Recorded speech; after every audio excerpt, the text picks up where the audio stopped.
right, Jim. Well, I appreciate you coming on the podcast. Sure, I appreciate the invite. Thank you. Hey, no problem. So I've been following you for a while now. You got a really nice family environment going on at your coffee shop.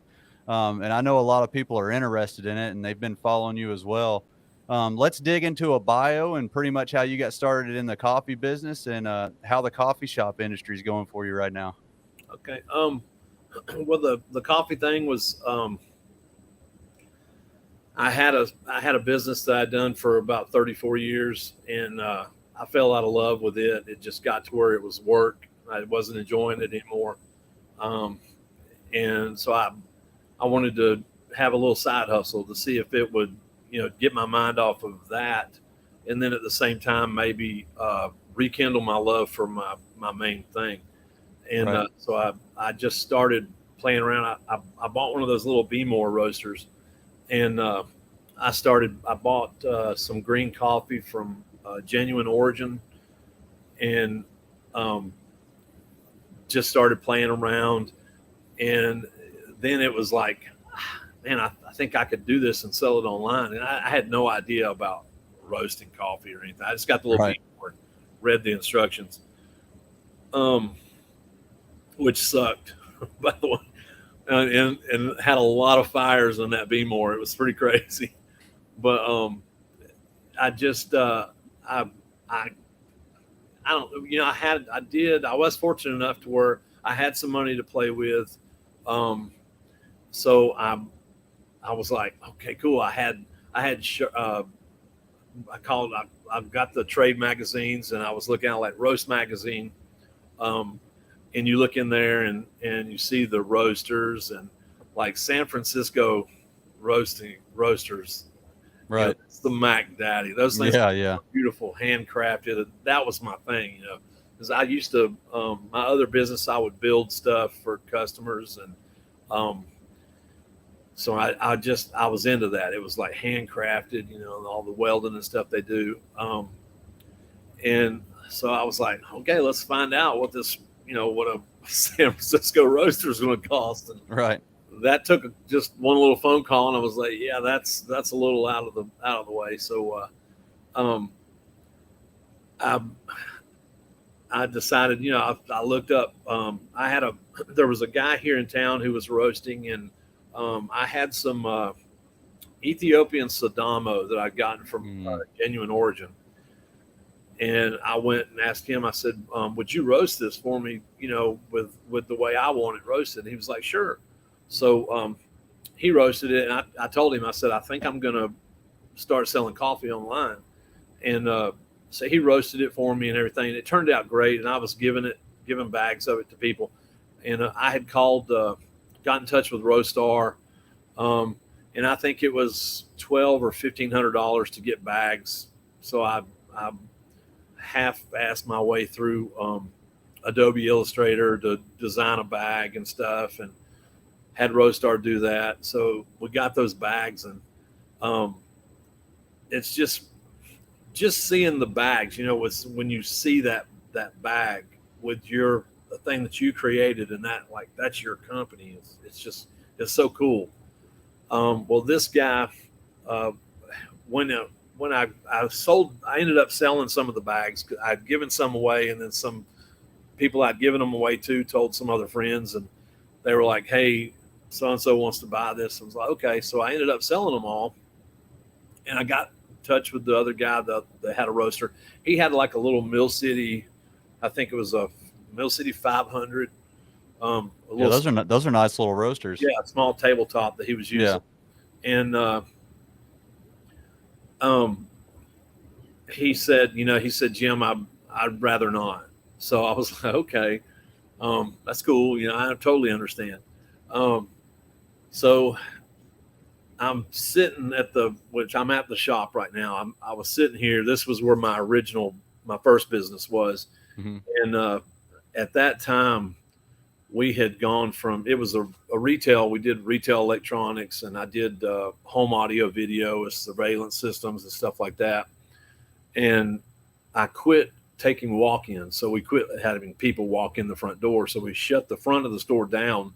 I was doing everything by appointment, and I had existing clients that I've always done stuff for. So it was fine. And if anything, I made more money because I didn't have to put up with other people wasting my time. Um, but I'm I'm sitting up front and I'm looking, and I was like, okay, so I get this roaster. I call, I looked on Mill City, and I call them and get a price on a 1K. Or no, it was yeah, it was a 1K.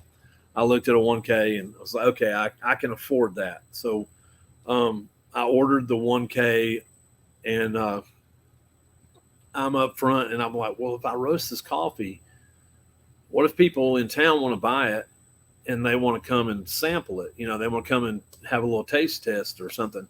And so I called the city and I asked the city, what do I need to do this in the front of my store?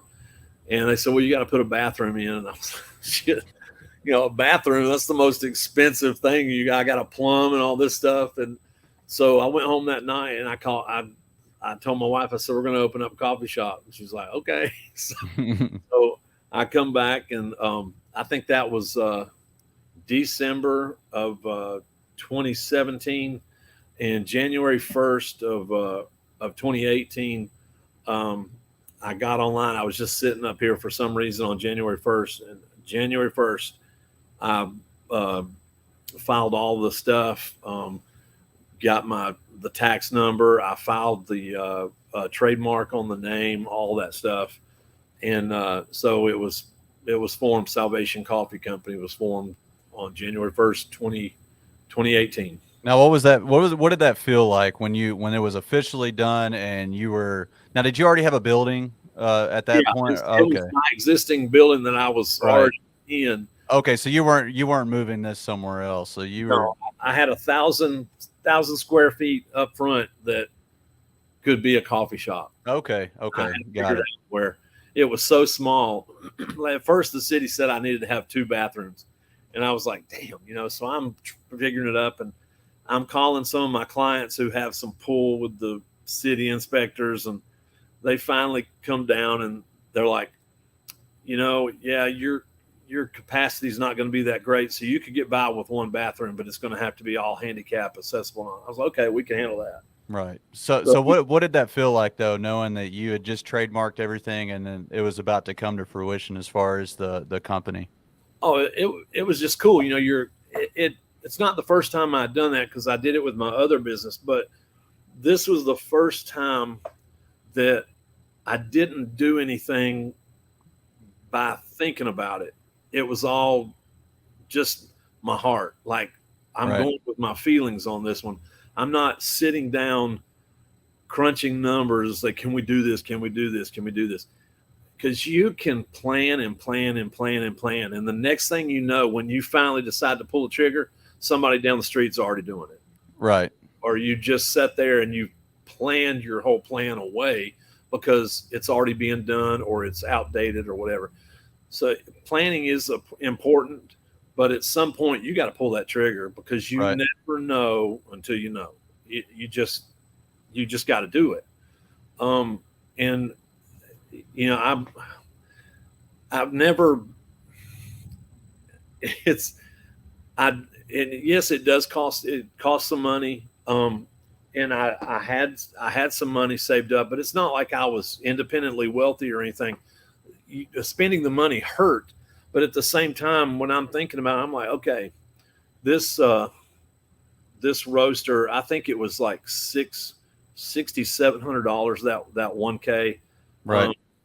And I had just finished this big job for a client, and I had got paid for that, so I had a little extra money to throw around with. So I called Mill City and I said, hey, can we bump that up to a 3K? And they were like, sure, yeah, because it's not on the way yet. So yeah, we can do that. So I actually got one of the 3Ks that they used in the National Roaster Champion or Championships in Seattle that year, whatever. So mine was a different color and all that stuff. It was kind of cool. And awesome. Now getting the roaster was the giddy part, because it's just like oh my God, this thing shows Right. up, and then you're venting the roaster and getting all that stuff done. And I'm fairly mechanically inclined. I can work on stuff and I'll figure it out. But I had I got a referral from, there's a guy, if anybody um, is watching this and they need to figure out venting, there's a guy in Florida. It's high tech ductwork, and he knows his stuff. You said And high tech ductwork. high tech, Okay, let me.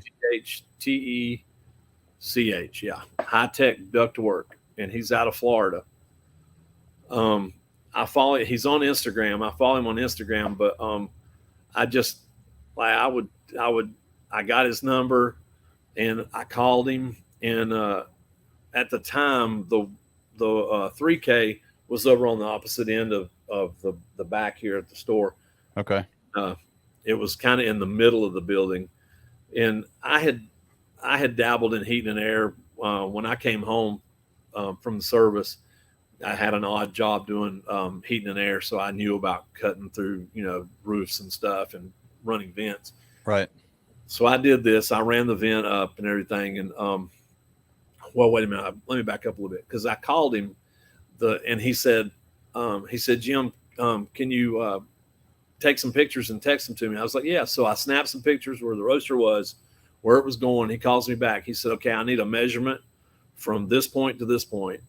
And I said, okay. And he said, and then from this point to this point. I was all right. So he said, I got you going. He said, I'm gonna write this up. And he said, we'll get your ductwork, we'll have it manufactured in. It's Nordfab.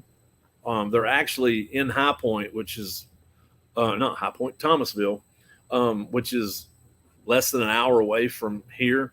Oh, okay. So, and I told him, I said, dude, can I just go pick it up? They don't have to ship it. And he's like, yeah, you can go pick it up if you want to. He said, you just have to pay me, and then I tell them, let you pick it. I said, no problem. So their ductwork is expensive, but it's extremely nice. This was before Mill City had their duct stuff. So I got it all put in. I snapped a picture, and that evening, I think it was like a Saturday, I snapped a picture and posted it on Instagram. And Steve Green calls me from Mill City. He's like, Jim, don't fire your roaster up. I need to talk to you. And I was like, well, what? He said, you've got your vent going up through your roof. He said, brother, you're going to catch fire over there. And I was like, what are you talking about? It's a steel roof. And he's like, oh, is it? I said, yeah. He said, the pictures look like it was wood. And he said, you didn't have double wall up there. I said, I don't need double wall, Steve. It's a metal roof. So he's like, oh, good to go then. So, but I was worried, he's like, don't fire that roof. But, so we got it.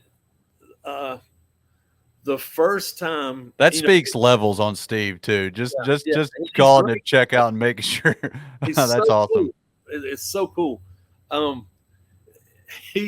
got in there, and I had bought seasoning roast from him too, and he just had him throw it all in there.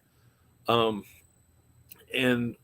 the seasoning roast, that is the most scary shit ever. If you've never done a seasoning roast in a decent sized roaster, it's scary. I mean, I had the fire extinguisher sitting there, and yes, the second roast, the third season roast caught on fire. And I'm freaking out because I'm hearing fire trucks coming down the road. We're on a main drag here, so I'm hearing fire trucks, and I'm running outside looking. I'm like, oh shit, are they coming here? Is it smoking that bad? And they weren't, but I had a little water fire extinguisher, so I just shoved it in the chaff collector and shot water in there, and it went out. But I was freaking. It was just crazy. But you freak for a couple seconds, and then you realize nothing's happening. People don't realize how flammable chaff is. Yeah, it's crazy. Yeah. That was the first and last time that I've had to deal with it. But it is scary because you purposely have to get those those beans black and oily to get the machine oils out and get everything going to get that roaster season. Right. Uh, So have you found it difficult to switch between roasting and then running the front of the business? Has that been difficult for you? I guess I would say managing your time, because most people, I guess when they start a business or a coffee shop, they just either do one or the other. They have the roasting business or they're doing, you know, the coffee shop aspect of it. Now, what is it like balancing your time between both as an owner? oh, honestly, it's a blast because when when I told my wife, hey, we're opening up a coffee shop. The first thing I did was, I went up front, I gutted the entire store. I'm grinding the floors down. I built the bar, uh, and I was fortunate enough where the Salvation name it's has a lot to do with my personal salvation, and also everything in the front of the coffee shop. Everything that's in there is made from material that was repurposed from something else.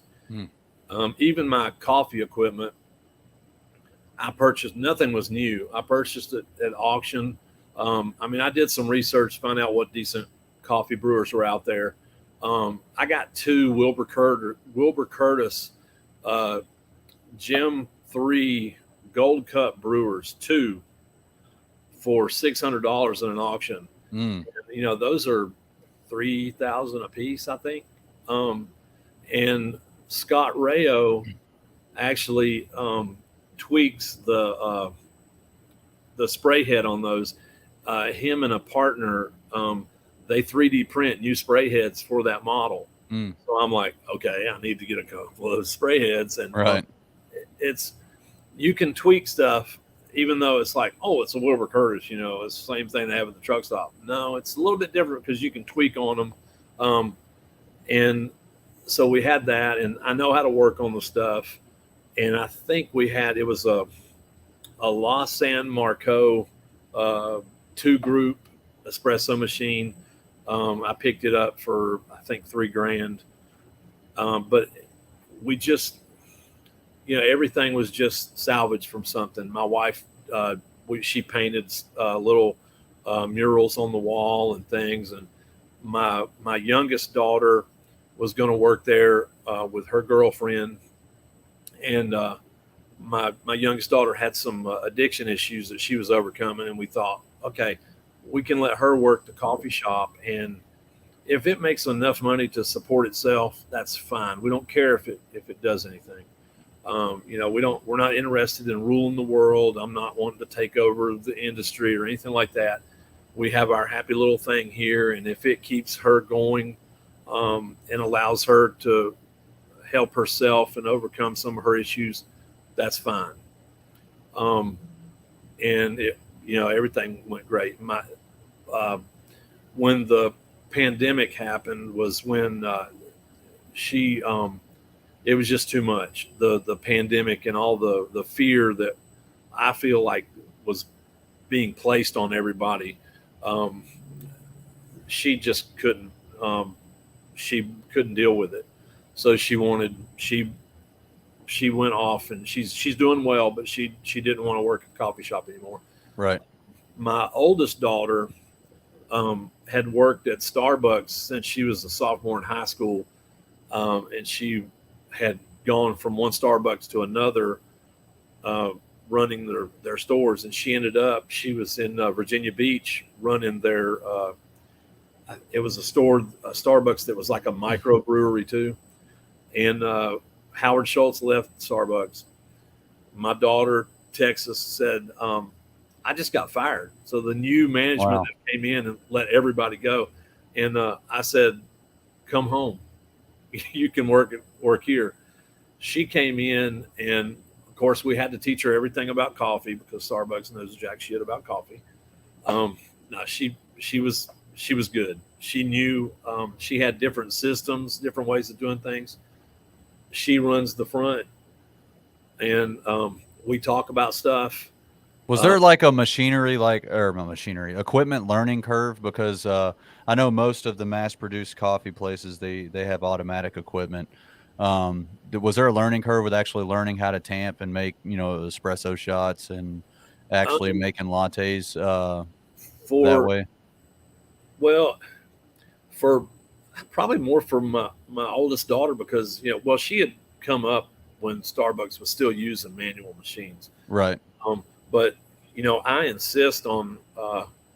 I insisted on having a machine where it was hand tamped. right, Um, we pull the shots manually, everything. Um, it was for me because I knew how the equipment worked, but as far as finessing it and getting a pulling a shot, I can make an americano, and I think I can make a pretty decent mocha, but that's about it. right. Macchiato, I screw up every time, and they always give me a hard time about it because it just I do. I forget that you got to pour the coffee last, and but it not for the kids because it's always these young kids they figure stuff out pretty quick. Um, Me, I can repair it and stuff, but every once in a while I'll be like, okay, what is this? What are we supposed to do? Especially grinders, because some of these new grinders are just nuts. They are. Um, but I did I think my first real coffee purchase was I found a guy that had a Ditting 1403 grinder, and I got it, found it off of Craigslist, and I went and got it, and I was just giddy because I had this Ditting grinder, and I think it's still in the storage building. The handle was broke off of it, and I put a faucet knob on the top of it, so it's just a Mhm. little red faucet knob, and you turn it back and forth, and it yeah, I thought that was cool, and I learned how Mhm. to adjust the burrs and all that, and um, it. I'm sorry I ramble, No, you're fine. You're fine. It's a podcast. but we the equipment, I can mess with it if it breaks down, but as far as being able to run, having to go back and forth, I'll come in the morning and they're usually here because we open at 6, and but my daughter's here at 5, and most of the staff is too. I mean, we went from uh, when the pandemic before the pandemic in 2018 we had maybe 6 people here. Two were my wife and I, and we would run the store every once in a while. If somebody wanted a break, we would go do that. Um, and we I wanted to be open till 9, which it went back to my little thing. I wanted to open up a little jazz club or something when I was Right. little. I used to want to do that, but we would be open until 9 on Friday and Saturdays, and I had live bands come and play. So and we were packed. I mean, it's standing room only in a damn coffee shop, Right. and we had 6-piece rock bands up here, and the building is not equipped for a good sound. It was just horrible. And so I did that shit for a living, and it was embarrassing. I'm like, does not sound good at all. So then we had to tone it down a little bit, but we'd have some jazz guys come in and play, and then some dudes would come in and just play acoustic, and some blues players. Of course, pandemic changed all that, but we went from when the shutdown happened and we thought we were going to have to close. I mean, my wife and I went to Lowe's and we started buying up cones to try and figure out how we could have a drive-through, um, and just get through it. And we finally just decided, okay, wait a minute, we're agriculture. We're we're under the agricultural rules. We're not closing. You know, Right. we're coffee. I'm a roaster. We're not closing. We're essential. And so um, we just figured out we moved all the tables out of the way. We made lanes. We put marks on the floor, and we actually made it a little fun. I had got those little automated sanitizers, and um, we had little we made little Instagram posts like, when you come in the door, don't get a squirt, don't stop to flirt, get your drink and go. And Right. um, it was crazy. We tripled the number of people that we had working. We hired more people. Never shut down. We changed our hours, um, but we never shut down. Um, we for 3 months we gave away any beverage, whatever they wanted, to healthcare workers. Um, then we did it for the police. We came down. I had a food truck buddy who all of his events were canceled, and none of the other there's other businesses here in the same complex, but they weren't allowed to be open, so it was just us. And so I told him, I said, dude, come down and set up in the parking lot. So he was set up every day throughout the whole pandemic. And just, I mean, line, we had a line going out the door, people going in and going out, going over and getting his stuff. And his thing is bacon essence. So he does all these little bacon dishes. And Okay. he was a chef back in the day anyway. So he knows his stuff, and he just killed it. And it's just crazy and we still, to this day, I still have more employees than we had when we started, but we didn't, we didn't have to let anybody go. Um, we just kept on. It just kept growing and growing. You did have to deal with some mask holes. Some people. I made the mask thing. It was by choice. If they wanted to, they could, but I wasn't forcing it on them. We had plexiglass up. We were cleaning like crazy. The little automated sanitizers were everywhere. I invested in this ozone generator for the air conditioner, so every night the ozone is blasted through the building. I mean, we were doing the UV on all the money. Everything was getting UV lit. Just crazy stuff. That now we're finding out was just a waste of money, really. Right. But we didn't know at the time. We just wanted to stay open. And it was really cool. It's just, coffee is just so weird. And I'm like, man, I should have done this a long time ago, since we're having such a blast. And I still don't think about stuff. We're just like, hey, we need to do this. And okay, let's do it and see how it goes. Right. I had that 2-group machine when we first opened. And I mean, I guess the first mistake I made was we had a soft open, and I guess we had promoted it so well on the social media. I mean, we had a line out the door the whole time. It was people coming in and going. We had our soft open, and that was on a Saturday. Well, then we closed for a week, and I shouldn't have done that. I should have just said, screw it, we're staying open. Right. We did have some fine tuning to do. After about 8 months of being open, I'm sitting there watching the line, and there was always a line, and I'm watching the our barista and the whoever was taking the orders, and the barista's cranking them out, and I'm sitting there looking. I'm like, man, if we had another group on that machine, if we had a 3-head, we could reduce that line a little bit. So, I go home and I'm talking to my wife. I said, I think we need to get a 3-head machine.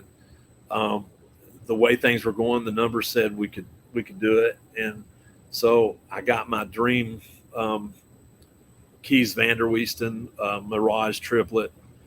Again, it's hand built. It's that craftsmanship. Mm-hmm. I can work on it. So we got that, and oh man, that thing was awesome. I don't know if it really helped with the line. Maybe sped it up a little bit because we still had one barista, but my daughter, she had the system, and she's real big about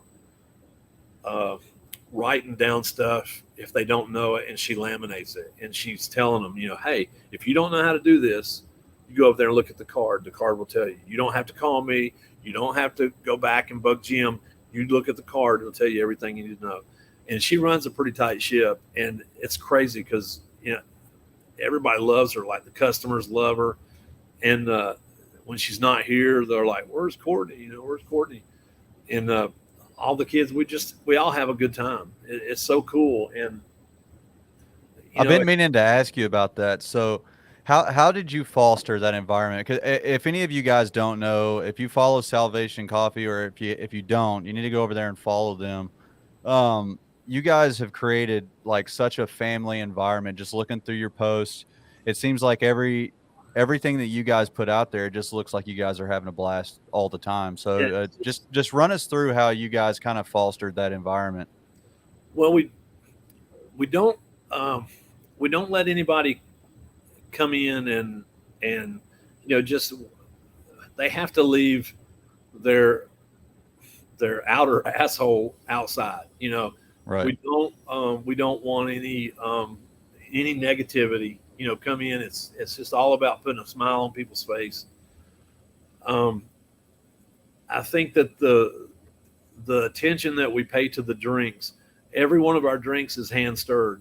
Um, that was one of my big things, and I insist. And because we hand stir our drinks and we offer whip on everything, and our whip is house made, pretty much 98% of the people that are getting one of our coffee based drinks, they're getting whip. Um, I don't think we have some baristas that do latte art, but we just don't, because we're hand stirring our drinks when we're putting everything in, um, because that taste has got to be there, and I want it consistent from that first sip down to the bottom. Nobody wants to get a big blob of syrup at the bottom of their cup, Right. and I it's our the coffee has to be in there. You have to. When we started doing uh, the blended drinks, the frappuccinos, um, when we started doing those, it was like I insisted you have to taste the coffee. It can't just be I want this. It has to be butterscotch flavored or something like that. You've got to be able to taste that coffee, and we pulled it off. And it was hard because we were. I was like, well, the best way to do it is we've got to pull shots. We've got to pull shots and put it in the blended. So then we said, no, we'll do the cold brew. So we use our cold brew to make our blended, and it it's just we're learning. We learn as we go, and my daughter's really good about coming up with different drinks, um, and my wife has got a, an awesome palate. And like, if I need to pull some notes out of something, and I'll have her taste it because she's just real good. And but it everybody, they make contact with the customer when they come in. Hey, how are you doing? How can we help you? Um, and they're always, they're bid farewell when they leave the store. Most of the people who started coming in when we first opened are still coming in today, and we've got people that come in 3 or 4 times a day. It's crazy. Um, Right. so it's I, I kind of it's hard to pinpoint, but it's just like we treat people the way we would expect to be treated, and but we don't. We're not judging anybody. I could care less what somebody's political affiliation is or orientation. We don't care. It's just it's just coffee, and I I've in some other interviews I've done, and I've been asked, and I truly think that coffee is the adult beverage. Everybody thinks it's liquor and stuff. Well, you can go out drinking liquor with somebody, and you can have these discussions, and you're probably not going to remember it the next day. Right. You can go out and meet somebody over a cup of coffee, and you can get some business done, and you'll remember it the next day, and you'll feel good about it. Um, and it's just crazy. And I always say, it's just a coffee shop, but we care about the beans. I care about how I roast them. It took me 6 months. I was buying uh, espresso from Fortuna in Greensboro.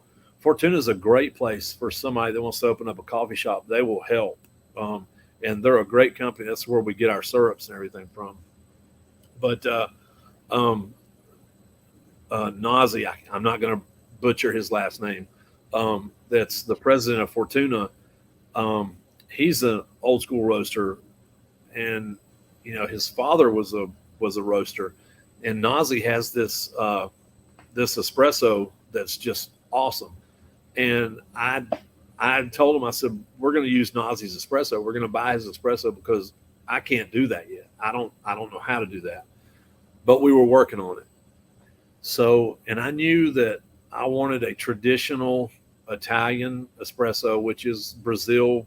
You have a good Brazilian base, um, and So we he pretty much uses his Brazilian beans for pulling espresso. his I don't know what Nazi uses. Um, he just has a damn good espresso. I think he uses four beans in his blend, and I use four beans in my blend. Um, but I just knew um, I wanted an Italian because that's what I had when I was in Germany. You know, when I first fell in love with coffee, um, and we kept working in the book that I was saying, the book of roast from Roast Magazine. Um, that I mean, it tells you as far as like blending and stuff like that. Um, I was going back and referencing it and looking and everything, and we were roasting different levels of a Brazilian, and so I we finally um, I have a four bean blended espresso that we've been doing since uh, God 20 late 20 no early 2019. Since then, and now and I started working on decaf too. Decaf's one that I've roasted some, and we've gotten good comments from the customers that are buying it. Um, but there again, I haven't gotten a passion to where I want to mess with decaf. So I buy somebody else's decaf to serve up Right. front. We don't do a lot of decaf, but every once in a while I'll buy a few 100 pounds and I'll roast it up, and I'll always ask people, hey, you know, what do you think? And so far, you know, we sell out of it, and I'll probably that'll probably be my next thing is I've got to you know figure out a decaf to get to where okay, we've got this, that's our standard for our decaf. um, it's just crazy, you know. I'm always learning, and I couldn't sit here and talk to a professional roaster, and I because I probably wouldn't know the terms that they use for stuff. I just go with my what I feel like is a good cup of coffee. Um, I tried doing some light roasts and stuff, you know, the fruity notes and the wine notes, um, and it just didn't sell. I think you had one guy on that was talking about an Ethiopian. Yeah. So I think you're referencing. I think no, it wasn't David. We were talking. Yeah, Louisiana. Oh, okay. You're talking about Rob Prairie. Okay, yeah, Yeah, no. So Rob, he had a Papua New Guinea. He had sent me a Papua New Guinea, which honestly, so here's the thing. So the conversation we had about that was, um, people in your hometowns, especially in North Carolina, South Carolina, Tennessee, Georgia, etc. You're going to get people that just want that classic nutty caramel classic cup of coffee. And if you introduce anything that might have any different notes or any citrusy notes for that matter, they're going to be like, that's not coffee. yeah, Um, but the Papua New Guinea he sent me, amazing, was amazing. If you want to try it, so it ended up having like a pineapple finish to it almost. yeah. They Yeah. we did. I have a light roast, and it's a Ethiopian Sadamo, and it's actually the first bean. It's the what I got from Genuine Origin, and I was roasting in the Beemore, Okay. um, and that's our most popular roast. Is and we call it Speed Freak only because it's a light roast, and you know everybody thinks light Right. roast has more caffeine, so we call it Speed Freak. Um, but we'll change. Like today, this week, I had a customer come in. He said, "Jim, why don't you ever brew the wild roast?" And I said, "Well, we just don't." And he said, "Well, man, I really wish you would." I said, "Okay." And he comes in two or three times a day. I said, "Okay, Monday, I will change it over and we'll do wild roast in the second brewer. He's like, okay, thank you, man. So this week we've been doing our wild roast, which is a Colombian, but we don't. I I will never change the speed freak. And my daughter was like, "You're not going to change the speed." I was like, "No, hell no. We get beat up for doing that. People get mad." But we usually have the one I call the morning routine, which is a Brazil, and it's just great. That's the every time I taste a cup of coffee, I'm looking for this. Uh, I had CQ duty when, and this is going to be a weird reference, but when I was going through, started basic at Fort Benning, and I had CQ duty. The first sergeant that was just happened to be there, he was the most laid back dude. But of course, I didn't know it till I had CQ duty with him, and he said, you know, "Hey, young, make me some coffee." I was like, "Okay," and he said, "I want you to put some salt on them grounds, you know, when you put it in that coffee maker." I said, "Okay," and so I had no idea, you know, what we were doing. Wow, but put some salt in there and made it, and exactly the way he told me, and you know, I gave it to him, and he said, you know, he said, "Come on, you know, you're gonna drink some too." And I had tasted coffee before, never really had a taste for it. And so that night, and I realized the salt. You know, after a while, I realized the salt was was for the water, because evidently Fort Benning's water sucked, which I don't remember it, but um, and it was just a good cup of coffee. You know, I was like, okay, this is nice. And I can't remember if it was Folgers or Maxwell House or what, but it was just good. And then, like later on, as I get to Germany, you know, and you're or not Germany, later on as you go to, you know, basic infantry school, basic and infantry school are the same thing. It's, you know, you have the same drill instructors throughout the whole thing. Um, and you'd be out on guard duty or something, and they send out this mermite, and you got 3 sections in it, you know, and 2 sections are coffee and 1 section's chicken soup. And so that was my coffee thing. I'm like, this shit's horrible. You know, it's not like what the first sergeant likes. So then I get shipped to Germany. But I've always, there was something about tasting that cup with the first sergeant that I've always been trying to get that taste back. And I think the, excuse me, the Brazil roast that I have, it hits it. And Hey, so real quick though. So I don't know if you watched my last podcast with Nick Chapman. Um, the very last one, that entire podcast is about water. The whole podcast is about water pretty much. And if you go look at if you look at Lotus coffee products, it will dramatically, I'm not even playing. I buy my stuff from Nick all the time. So um like my coffee right now, I think it's 5 drops of, you know, you got sodium, you know, magnesium, potassium, all that stuff. There's different formulas and recipes that you can do that he'll give you, and you'll probably taste what you had back then, because his recipe for espresso has dramatically changed my espresso shots. Like I'd been dialing my espresso in perfectly, but until I changed my water with that's really what, you know, changed my espresso. yeah, we've got I have a filter on everything for anything that has anything to do with coffee or our beverages. Is all that water comes off of we've got a 6-stage filter up front. Okay. And then my cold brew, I have the same 6-stage filter when I'm brewing our cold brew. So yeah, and I do have people come in and they're like, "Jim, we got your coffee and we took it home, but it doesn't taste the same here." I said, "It's probably the water," Right. and because it usually is. But unfortunately, Burlington has good water.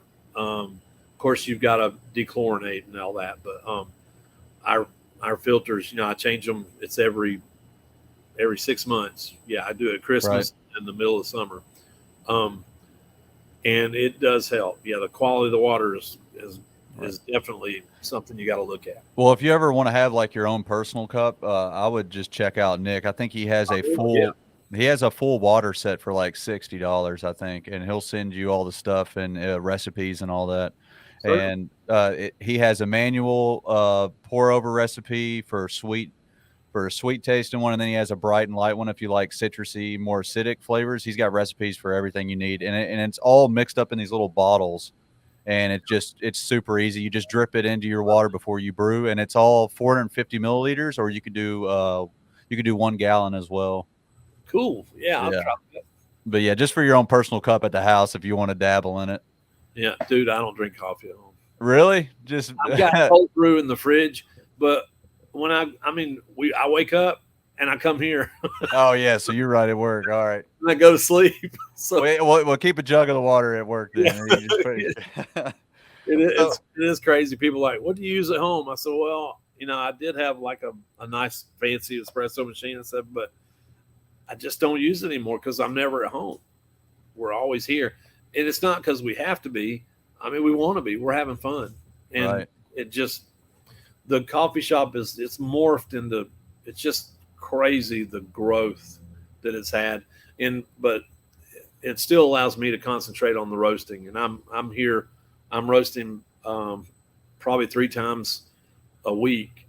And I what's insane to me, and I still can't believe it, is I went from getting little 50-pound boxes from Genuine Origin, thinking I was just the greatest. Like, I got 50 pounds of green coffee, and now I'm ordering 6,000 pounds of Colombian or this Ethiopian.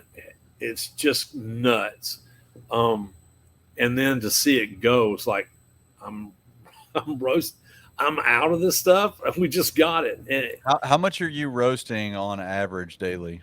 If you had Uh, if just to give the viewers just a kind of a rough estimate. Yesterday, I did Speed Freak in our wild roast, and I think it was about 600 pounds. So and I use everything that I have. I use it like. Are you still on a 3 kilogram roaster, or where are you roasting on Oh, now? I updated to a 6K. It just Okay, I was about to say 600 pounds to yeah 3K. yeah, that little man. I ragged that 3K out. I was changing. I changed the bearings in it. One time I sourced some Brazil. Um, I can't remember. I'm not going to name who I got it from. I sourced from Brazil, and it's my own fault. But we hadn't quite gotten up to where we're roasting the volumes that we are now. But I had measured it out, and I had my buckets, and I'm pouring it into the hopper, getting ready to charge the roaster. And I charged the roaster, and all of a sudden the drum just stops, and I'm like, holy shit, So I'm I hit the shut off, and I'm waiting, because it was already heated up, so I knew something was going to happen. And so I get the crank. Mill City has a manual crank that you can shove in the back, and so I'm manually turning it, and I'm like, what the hell, and I'm pulling stuff apart to see what went on, and everything looked fine. The drum was turning, so I opened it up, and there was a chunk of concrete that was in the Brazil, and how I Wow. missed it. I don't. At that time, and I still don't. I don't de-stone. I don't think I do enough to. How bad did it bang the machine up? It didn't. The only thing that it damaged was the probes. So I Okay. had to. It broke all of the temp probes except the rear one because it's not in the drum. And I mean, I was freaking. I was like, what the fuck? And I'm calling the dude, there was concrete? Yes. But Oh man, I would have been heated. yes, and it's so funny because it's like right after that we got a little card from a coffee machine company with a D stoner, and I was like, "Are you shitting me?" You know? Oh, wow. And I do. That's probably going to be our next purchase. Is I think I'm going to have to, because I do want to get All some. the temp probes, every single one of them. All of them that were on the front of the unit just were snapped, and Mm, I think that's what stopped the drum. And then okay. when I manually cranked it, it just broke them the rest of the way. But that little chunk of concrete came out, and I was like, "Oh my god!" So I'm I actually I called Steve, but I also I emailed Scott Rayo. Scott Rayo has he's got a roaster class coming up. I've taken his class twice, and it's just a basic thing. Um, but the stuff that Scott Rayo gets into is really cool. Um, Right. his books are worth reading. Um, This one right here, the yeah, Coffee Roaster's Companion. yeah. He's just really cool, and I learned a lot watching Hold him. on. Let me grab that real quick. Hey, if you guys are just now getting into roasting, you need to follow Scott Rayo, and Jim can attest to this. He puts out amazing material. Yeah, Um, this book is definitely essential if you're starting out. It goes into the nitty gritty from how coffee is basically grown all the way until it hits the roaster yeah. and then into the consumer. So the Coffee Roaster's Companion is one of the, I would say, I don't know what you say, Jim. It's probably one of the top roasting books out there for Oh, yeah. beginners. Yeah, it's there's not Yeah. very many, but that's anything Scott Rayo writes is pretty well done. And I think there's Rob Hughes has a book, and it's talks about air, um, using air. I can't remember. I've got the book. It's at home. It's using air to age your roast. I'm still reading it because it's Right. it's one of the a little more technical, but he's another guy that does some good stuff with coffee. But I always go back to Scott Rayo, and I when I needed probes, I emailed him and said, "Hey Scott, this is what I've got. What kind of probe would you recommend?" And he made some recommendations, and then of course, I go to Mill City to get them because that's where the roaster came from, and and it ends up the probes that I got from Steve and them at Mill City were the same ones Scott recommended. But then you've got to it's when you change those probes, you've got to start all over. So it's like Right. reprofiling because those probes aren't going to read the same way as the ones that were in there. It's crazy, and so everything's a learning thing. I'm always like, okay, well, I got this is what we do, and I couldn't teach a class on it or anything because I could leave here and then forget all that shit. But once I get back over to the roaster, I'm like, okay, we got to do this. Right. But I will say this: the new stuff from Mill City. I'm a little disappointed that Steve said that if you want to get into it, you got to get a 10K because this little 6K is just killing it. And the when I got the 3K, they were like, "Here's your roaster, bye." You know, there. I mean, I'm sure if I called them, I would get some support, but there was like nothing like, "We want you to video call us so we can go over your roaster with you." It was like, "Here you go," you know, we're figuring it out. So the now they give you the option of the venting kit and all that. And I did get the venting kit because I wanted to keep the vent that I had, all that stuff. I wanted to keep it with my little 3K, and it's in storage. And if I ever open up a second location, it'll probably go there because I think if we open up another spot, having the roaster, being able to roast your own coffee is huge because nobody in our area can beat how fresh our coffee is because it's like not even 60 feet from the roaster to the grinder up front. Right. And I in our cold brew, the cold brews is our big thing. We sell a lot of cold brew, and it was killing me. We just canned our cold brew, which is pretty exciting. I didn't know we were going to be able to do that. Yeah, I saw that. That was pretty interesting. Well, let me see if I can get the. I'll show you our next. The we call him Bruce. That's Bruce. Nice. So we've got, and then that little thing is the filter. It's beer equipment, but we kind of just made it for coffee, That's and awesome. it that's just our cold brew, and only because I was we had these 30-gallon kettles that I was having to make cold brew 3 or 4 times a week, and I've got an old infantry back, and that shit was killing me, and I was Right, right. I'd pay one of the kids up front. It's like, hey, here's $20, empty that shit, get the grinds out of there for me. And I started doing the numbers, and I said, okay, I think it would be worth it getting this 5-barrel beer brewer.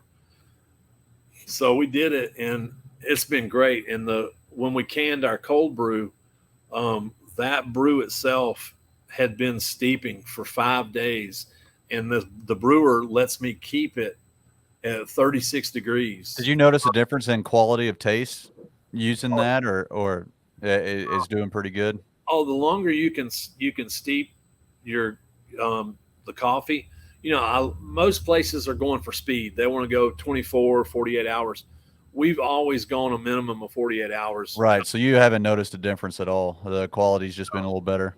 The quality, let's see. I don't know if it's like this. I don't know if you can see it. Let me see if I can hold it up to something white. Oh, I got it. This is maybe 2 days, and this is our 5 day. Okay, that's a huge difference. Huge difference. The older it brings out the chocolate notes, which is what we want in our cold brew. Right. Um, and again, I have to let my wife taste it because I Right. can't pull those notes. But I'll let her have it, and she tries it and she nods her head. So I'm like, okay, good. Right. Hey, so we're coming close to an end here, Jim. So anyone that's getting into the business, what advice would you give anyone starting out? Let's say they're in a different career field right now, anyone, and they're like, you know what, I want to take a dive into this coffee venture. What tips would you give someone at any age that is wanting to step into specialty coffee or just step into the coffee industry, period? Um, Try to learn as much as you can, and Google is your friend. And you can also find trade magazines that have to do with the coffee industry. Roast magazine if you want to do roasting. Um, and I noticed, in the interview you did with Steve, he was talking about emulating other people. Um, it's never a bad thing to see somebody and you say, I'd like to do that, and you can pick somebody's brain. But keep in mind that if you do that, if you're emulating somebody else and you're copying them, you're always going to be 2 or 3 steps behind, because what you're seeing them doing is something they've probably been planning for a long time. Um, I would just, of course, you need to plan it a little bit. You need to make sure that if what how much you have to consider money, um, and get some idea of what it's going to cost you, if you can comfortably spend that, or if you can't comfortably spend it, if I'll make it back. You certainly can't take money with you when you die. You might as well, because you can always work and earn it back. Right. Some people don't think that way, but it's just like, well, I'm not dead. I can always work. Um, Right. and if you ever feel like you can't work, I've got a 98-year-old World War II Navy veteran who is here every morning. He's my wife's grandfather, and he does everything: roofing, plumbing. He delivers pastries and stuff to the local restaurant down the street that we do here in the bakery. Because we did buy a bakery. We were fortunate enough to do that. So now the whole building is coffee and bakery, and I don't do the electronics anymore Right. unless I have it sent to the client's house. And It's just crazy. But I would, you can think something to death. You eventually have to pull that trigger and find out. And there's nothing wrong with failing. You just failure happens. It's going to happen as long as you learn from it. It wasn't a failure. You learned how not to do something, or hey, that doesn't work for me. Um, and if you have, if there's people around you that are poo pooing your idea and telling you now you don't need that, find new friends. Right. There's plenty of people out there that will encourage you. Um, Watch out, because don't let them encourage you to where they want a piece of your pie. But you just got to do it. And I, I was telling you earlier, my mom was a Marine, and my entire time growing up, my mom never told me I couldn't do anything. It's like, hey, mom, I want to do this. She's like, well, you're just going to have to do it. You just have to work for it and do it. Mm-hmm. And she never told me I couldn't do something, but just that you got to work for it, which was a good thing, because I've never expected anything to be given to me. And I will out hustle somebody in a heartbeat. It's fun. Right. I was fortunate enough. My wife's a hustler too. She was in the hair industry for 26 years. And one day her and I were working here on a Sunday, and she said, I kind of want to quit work and do this. So, it's all coffee. We're all in now, and it's great. That's awesome. So where can they find you at, Jim? Well, our website is coffeecrafted.com. And on Instagram, it's Salvation Coffee Company. I think that's it. Oh, Facebook, Salvation Coffee Company. And of course, we're here. God, we're never closed. It's 6 to 6, Monday through Saturday, 8 to 3 on Sundays. We play worship music on Sunday. And we get the crowd before church and then after church, and everybody has a good time. It's just a cool, laid back place. Don't come in expecting to see bright lights, white tile everywhere, and bleached wood. We don't do that. It's all, it's pretty dark. So right. That's just the way we do it. We've had a book of poetry and another fiction book that was written here that I've got them in the office somewhere where they were sent to us to say, hey, I wrote this while I was in your coffee shop every day. We get the Elon students. Awesome. It's great. I highly recommend it. And I know a lot of people say location, for a shop. We're not in the greatest location. The only thing that makes it nice is I don't have to worry about Starbucks opening up across the street or anything. Right. And it's just cool. We're enjoying it. It's really fun. I highly recommend it. That's awesome. All right, Jim. Well, if you have any new products that you put out or anything that you want to come back on the podcast and talk about, you're more than welcome to come back on, and we'll get it out to everyone. I appreciate it, buddy. Thank you, man. No problem, Jim. I'll talk to you later, brother. Okay. Have a good night.